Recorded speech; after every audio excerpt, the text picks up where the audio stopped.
Hello, this is Keith Livingston from Hypnosis101.com, the place to learn hypnosis and NLP.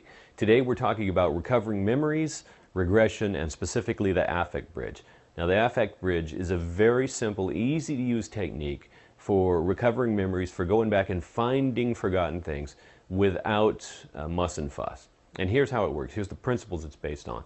The idea is that memory is emotionally state dependent. In other words, it's easier to remember a time when you were irritated with somebody. If you have the feelings of irritation in your body, it's easier to remember a time when you were open and loving and feeling wonderfully safe when you're feeling open and loving and wonderfully safe.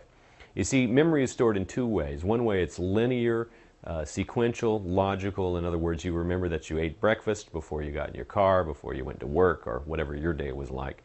And so that's the linear conscious memory. But there's also an unconscious memory, which is all the memories are grouped together by emotion, which is why it's easier to remember things when you're in that same emotional state. So to the unconscious mind, time isn't really happening, and all these memories are grouped together. So if you can access one of them, you can get to all the others.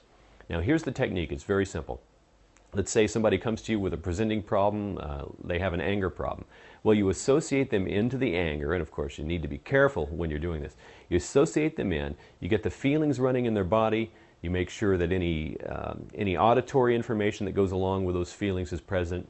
If there's any images present that go along with that, you get those up and running in the mind too. Once you get those feelings up and running, you have them close their eyes and say to themselves silently in their mind, go to an earlier time when you had these same sensations.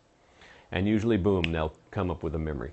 You do this a few times to rehearse, and then what you do is say, go to the first time that you had these sensations. And usually the first time is the root cause incident, and you can work with that incident to resolve that problem in their current situation. Now, of course, when you're working with an emotion like anger or fear, you need to be careful and take precautions, because when you associate them in, they will get angry and fearful. Okay, that's the affect bridge technique.